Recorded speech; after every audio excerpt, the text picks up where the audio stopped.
안녕하세요, 구독자 여러분. 저는 30살 여자입니다. 27의 나이에 결혼을 했으니 벌써 3년차 유부녀가 되기도 하네요. 주변 친구들에 비해서 굉장히 빠르게 결혼한 편이었고, 그래서 누구보다 잘 사는 모습을 보이며 살아야겠다고 다짐하며 시작했던 결혼이었죠. 하지만 왜인지 그닥 원하는 대로 흘러가질 않는 것 같아서 고민을 하던 찰나 한방 시원하게 먹인 사연을 자랑이라도 해보며 속을 풀고자 컴퓨터 앞에 앉게 되었습니다.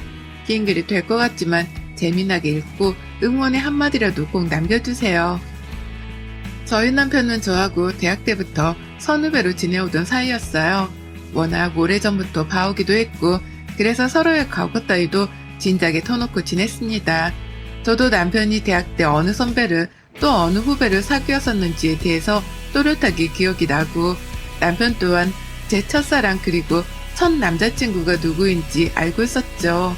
조금 헐리우드스럽긴 하지만 남편도 제 첫 남자친구랑 대학 선후배 사이인지라 지금도 서로 연락을 하고 지내고 있고요. 정말 철없던 그 20살 시절부터 봐온 남편이었기 때문에 저에게는 그 누구보다 편안한 사람이었습니다. 숨길 것 없이 내 모든 걸 드러내도 괜찮은 사람이었고 그런 사람과 결혼하게 되었을 때에도 크게 불안한 건 없었어요. 오히려 주변 사람들이 너무 이른 나이지 않냐면서 조금 더 교제를 하다가 결혼을 생각하라며 말리긴 했지만 전 아무것도 들리지 않았어요. 그 당시에는 남편을 만나면 좋은 게 더 많았으니까요. 그리고 결혼하고 나서도 전 잘 살아보려 했습니다. 남편과 서로 어린 신부, 어린 신랑이 되어서 주어진 신혼에 감사해하며 살려고 했죠. 둘 다 각자 직장을 다니고 있었기 때문에 함께 돈 모으는 목표도 세워놓고 차분히 이세 준비도 해보려는 중이었습니다. 조금 더 늦더라도 지금 현재 만족을 하며 살고 있었기 때문에 당장 건강하고 행복하게 사는 것에 초점을 두려고 했죠. 이른 나이에 결혼하는 건 옳지 않다며 결혼을 반대했던 일부 친구들한테도 여전히 잘 살고 있는 것을 보여주며 보람을 느끼기도 했고요. 하지만 이런 저도 나름 소가리를 하고 있는 것이 있었습니다. 이게 참 누구한테 쉽사리 말하지 못할 소갈이었는데요. 그건 바로 저희 과거에 관한 것이었죠. 그리고 그 과거를 하필 저희 시어머니께 들켜버리는 바람에 의도치 않게 약점을 잡힌 꼴이 되었답니다. 제가 정말 이런 얘기를 인터넷에 반공개적으로 하게 될 줄은 몰랐지만요. 이제 와서 사연을 시작했기 위해 간략하게 제 과거 얘기를 해보자면요. 전 10년 전에 성형수술을 했습니다. 네, 쌍꺼풀 수술 말이죠. 대학에 들어갔다는 그 설렘, 그리고 수능을 끝마치자마자 미친듯이 빼버린 13kg라는 거대한 살덩어리들을 떠올리며 당당하게 쌍꺼풀 수술을 기획했습니다. 거기엔 저희 친정 부모님도 아주 격하게 동참을 해주셨고 그렇게 저는 부모님의 적극적인 지지와 지원으로 수술대에 올랐죠. 수술을 한 부위는 딸랑 하나였어요. 쌍꺼풀이요. 제가 저희 집에서 큰딸인데 저희 아빠를 정말 아주 쏙 빼다 닮았었거든요. 갈매기의 통통하면서도 날렵한 부리를 닮은 무쌍의 눈은 말이죠. 어찌나 눈매가 통통하고 날렵하게 쫙 찢어져 있던지 저희 아빠는 절 볼 때마다 그런 말씀을 하셨답니다. 내가 미안하다. 라고 말이죠. 그냥 그런 눈매 자체를 여자애한테 물려준 것이 절 볼 때마다 미안하다고 하셨어요. 엄마 눈을 닮았으며 더 봐줄만을 했을 텐데 자기 눈을 닮은 채로 태어나서 얼굴이 딱 거기까지라고 말이죠. 이 말을 장난삼아 하실 때도 있었지만 한 번씩 아빠가 회사에서 회식이라도 하고 술에 취해 들어오시는 날에는 저를 한참 붙잡고 미안하다 곡소리를 내며 눈물을 훔치기도 하셨습니다. 이 얼굴을 대학만 잘 가면 반드시 뜯어 고쳐주겠다며 제가 어릴 적부터 노래를 부르듯 말씀을 하셨죠. 그래서 저는 아빠의 그 한마디만 믿고 제 얼굴에 대한 불평을 잠시 접어둔 채 공부에만 매진을 했고요. 정말 열심히 공부를 했습니다. 미치도록 열심히 공부를 했어요. 얼마나 열심히 했냐면 고등학교 때 공부를 하면서 없던 살 13kg가 확 쪄버렸을 정도로 운동이고 뭐고 그냥 의자에만 앉아서 공부를 했습니다. 그러고 나서 원하던 대학에 합격을 딱 해버리자마자 고등학교 때 쪘던 그 13kg를 그대로 빼버렸던 거죠. 물론 이때도 부모님의 적극적인 지지와 후원 덕분에 헬스장을 다니며 피 터지는 PT를 하고서 뺀 것이었답니다. 하여간 저희 부모님은 제 외모에 정말 큰 관심을 보이셨어요.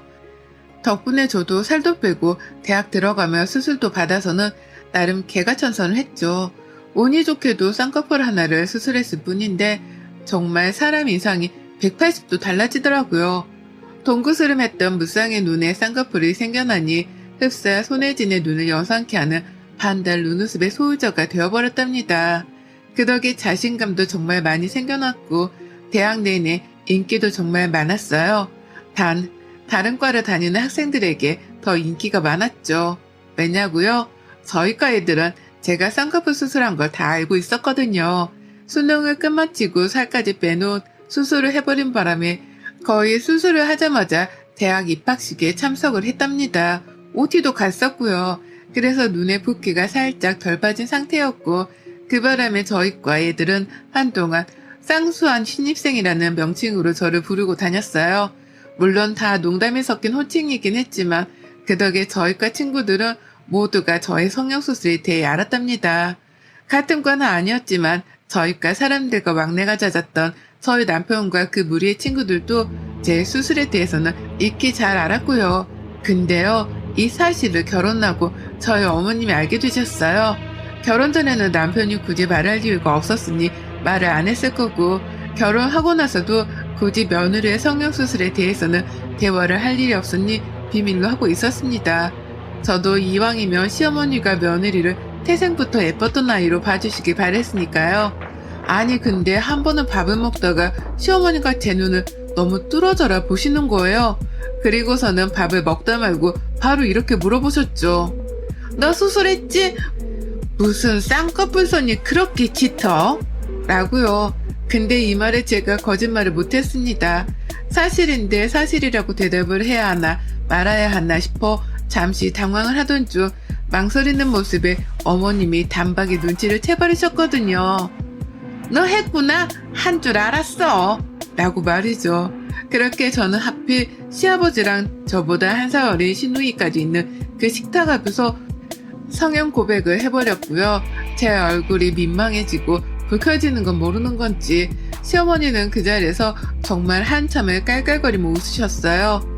너 한 줄 알았는데 뭘 또 숨기려 들어. 니네 아빠 얼굴이 그런데 너가 혼자 두꺼운 쌍꺼풀을 가지고 있을 리가 없지. 라고 하면서 그 자리에서 저희 친정아버지 외모도 건드리셨고요. 성형수술을 한 사람을 처음 보시는 건지 그 후부터는 정말 만날 때마다 성형수술에 대해서 말씀을 하셨습니다. 그냥 단순하게 제 눈을 뚫어져라 바라보면서 사람을 민망하게 만들기도 하셨고요. 너 진짜 수술 잘 되긴 했다. 어디서 했니? 얼마 주고 했어? 왜 했어? 라는 둥에 질문을 마구잡이로 쏟아내시면서 관심을 보이는 적도 많으셨고요. 물론 한두 번씩 이런 질문을 하시면 저도 선뜻 대답해 드릴 수 있습니다. 하지만 20살이 되어서 했던 수술이에요. 저도 지금 병원 이름마저도 가물거릴 만큼 기억이 오래되었고 분명 처음에 다 대답을 해드리기까지 했는데도 어머님은 저를 볼 때마다 서럽다는 듯이 또 질문을 하셨어요. 너무하다 싶을 정도로 시아버지랑 시누이가 다 옆에 있는 그 와중에도 질문을 마구 던져대시면서 꼭 그 끝에는 깔깔대시면서 웃으시더라고요.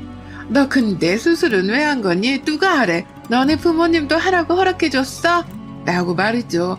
수술을 한 게 이해를 할 수 없다는 듯이 어떻게 그 수술을 하나 받겠다고 수술대에 올라갈 생각을 해? 정말 요즘 애들은 대단하다니까. 라고 하면서 고개를 절레거리기도 하셨고요. 굳이 수술을 이미 오래전에 한 사람을 앞에 두고 이해를 할 수 없다며 고개를 절레거리는 어머님의 행동은 불쾌함을 느끼기에 충분했습니다. 시어머니가 그런 태도를 보이시니 시누이도 옆에서 그러니까 라고 하면서 맞장구를 치는데 정말 말리는 시누이가 왜 미운지에 대해서 뼈저리게 알겠더라고요. 시아버지도 집안 사람들이 다 같은 반응을 보이니 덩달아 허차 아이고 라고 하면서 대단하다는 듯이 반응을 보이셨고요. 하여간 시댁만 가면 저는 얼굴이 붉혀져 너무 힘들었어요. 그만 좀 얘기를 하고 싶은데 어머님은 제가 시댁에 가 있을 때마다 기다렸다는 듯이 쌍꺼풀 얘기를 하셔서 너무 괴로웠습니다. 그쯤 되니 남편도 제가 너무 스트레스를 받아 하는 걸 알아차리고서는 성형 얘기를 그만하자면서 분위기를 주도하려고 해줬거든요. 아, 좀 성형 얘기 좀 그만해. 왜 또 묻고 또 물어? 라고 하면서 말이죠. 하지만 그럼에도 소용이 없었어요. 시어머니가 남편이 제 옆에 없는 타이밍을 기가 막히게 알아내시고선 찾아오셨거든요. 시누이까지 데리고 와서는 야, 니네 언니한테 쌍수에 대해서 궁금한 거 있으면 얼른 물어봐. 라고 하며 또 쌍수 얘기를 꺼내시고 그러면서도 수술한 것에 대해서는 여전히 이해를 할 수 없다며 제 말의 끝마다 고개를 절레절레 거리면서 기분이 나쁠 만한 제스처를 취하셨습니다. 누가 봐도 기분이 나쁘고 빈정이 상할 만한 태도가 분명했죠. 결혼을 한 지가 3년인데 정말 그 3년 내내 쌍수를 한 사실이 드러났던 날부터 최근까지도 내내 시댁만 가면 시어머니한테서 쌍수 얘기를 들었습니다. 늘 놀림을 받는다는 느낌을 지우기 힘들었을 정도로 저는 얼굴을 붉혀가며 시댁 안에서 쭈구리가 되곤 했어요. 수술을 한 것이 잘못도 아니고 우리 부모님의 허락하에 우리 돈으로 당당하게 받은 수술인데 시댁만 오면 쌍수를 한 게 큰 죄가 되곤 했답니다. 놀려먹겠다고 작정을 한 시어머니의 태도도 제 길을 죽이는 곳에 한몫을 했고요. 이대로 가다가는 내가 아이를 낳아도 시어머니가 쌍수 얘기를 멈추지 않으실 것 같아 걱정이 커지더라고요.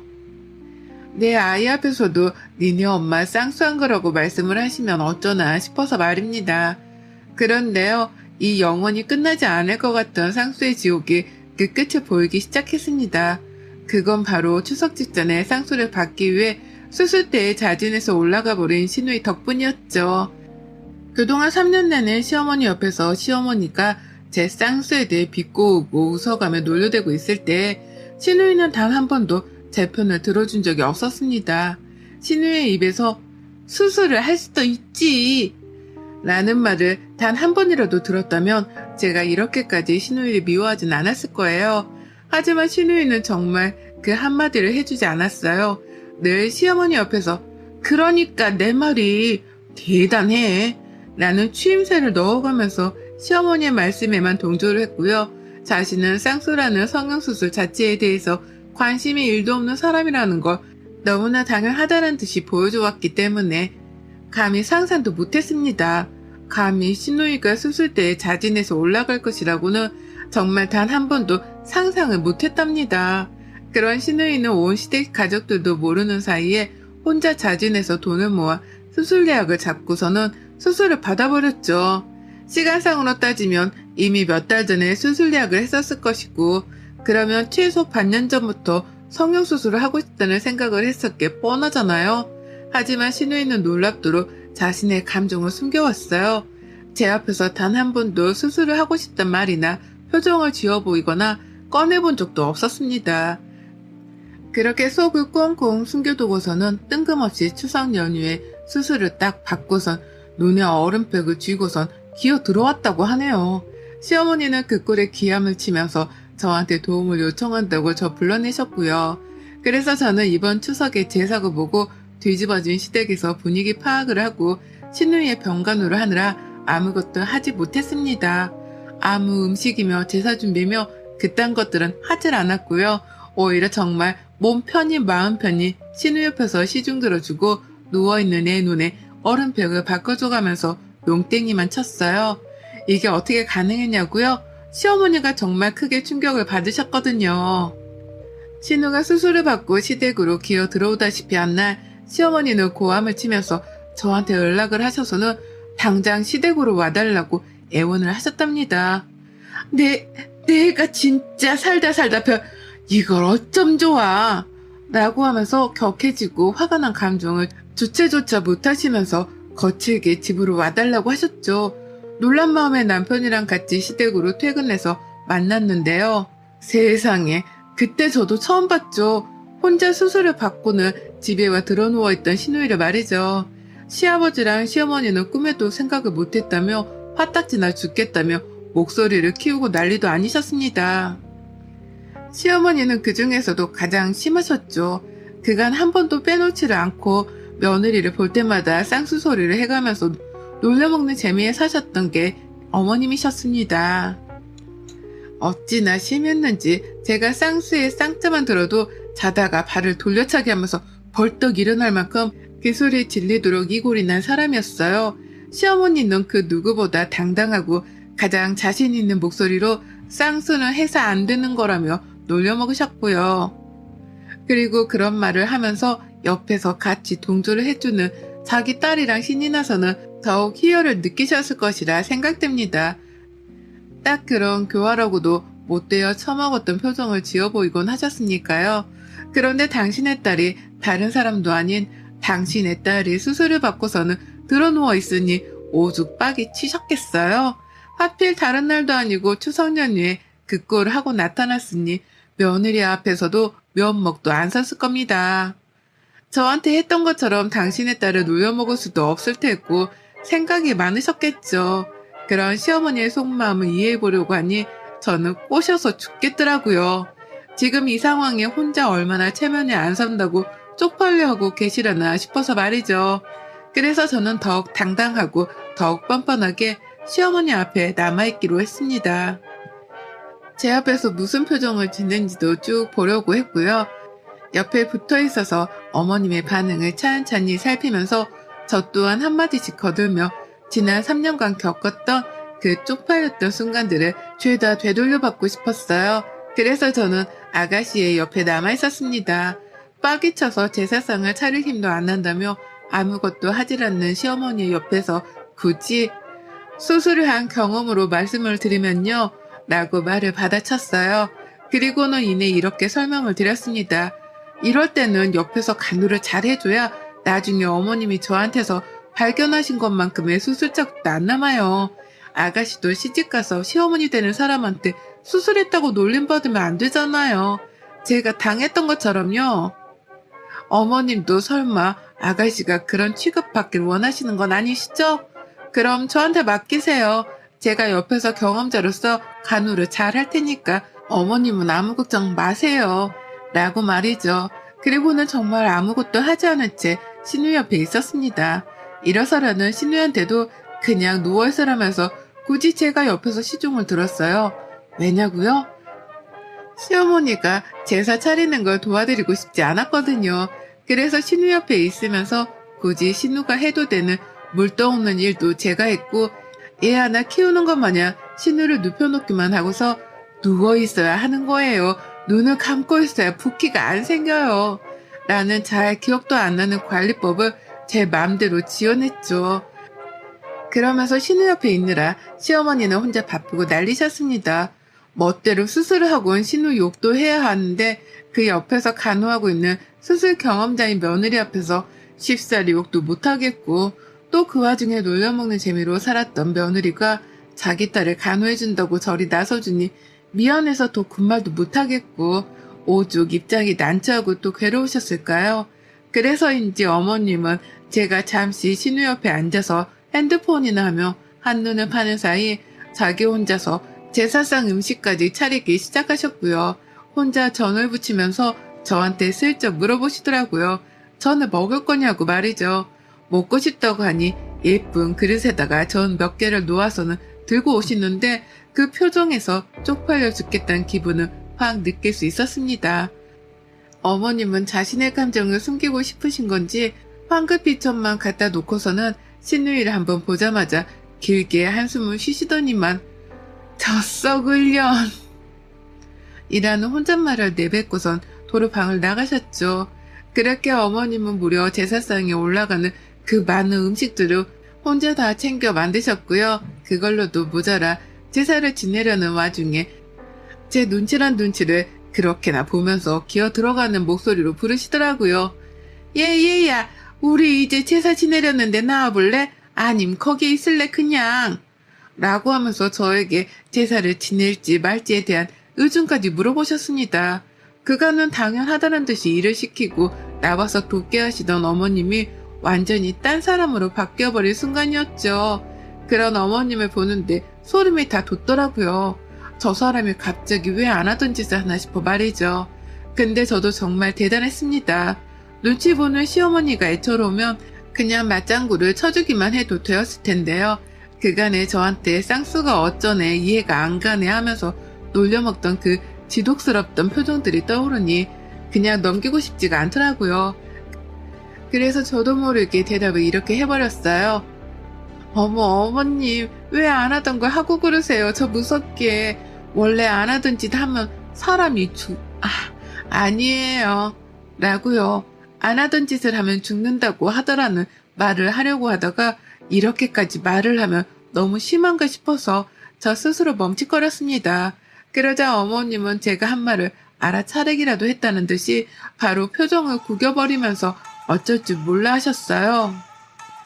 그리고는 제가 쌍수 얘기를 들으며 얼굴을 붉혔을 때처럼 시어머니의 얼굴도 아주 바짝 달아올라 버려서는 열기가 느껴지기도 했답니다. 그런 엄마의 마음을 아는지 모르는지 철부지 시누이는 누워있는 채로 엄마 나 제사 다 끝나고 먹을 것 좀 갖다 줘 라고 하면서 눈앞에서 시모한테 심부름을 시켰답니다. 시어머니는 순간 욱하셨다가 제 눈치가 보였는지 알았어 라며 황급하게 방을 나가버리셨고요. 저요 그날 누워있는 시누이와 찍소리도 못하고 내 눈치만 보는 시어머니를 보면서 다짐했답니다. 나는 아무것도 하질 않는데 시어머니를 향한 소소한 복수를 도와줄 우리 시누이한테 평생 잘해야겠다는 거 말이죠. 이제 평생 시누이하고 쌍수 얘기나 나누면서 시어머니가 더는 먼저 저를 놀려먹지 못하시도록 태도를 단단히 잡아놔야겠다는 거 말입니다. 쌍수 하나 한 거 가지고 무려 3년을 놀려먹혔는데 이제는 제가 나설 차례네요. 저는 10년이고 30년이고 어머님이 살아계신 한 최선을 다해서 시누이와 함께 쌍수 담화를 나눠볼까 합니다. 당신 딸도 이제 쌍꺼풀 수술을 한 수술 경험자이니 어디 얼마나 쌍수 경험자들을 향해 이전처럼 흉을 볼 수 있을지 흥미롭게 지켜볼래요. 대놓고 신우한테 쌍수하네라고 불러가면서 시어머니가 저한테 했던 짓을 똑같이 신우한테 퍼붓고 살 겁니다. 시모 마음이 더욱 괴로우라고 말이죠. 여러분의 생각은 댓글로 남겨주세요. 오늘도 시청해주셔서 정말 감사합니다.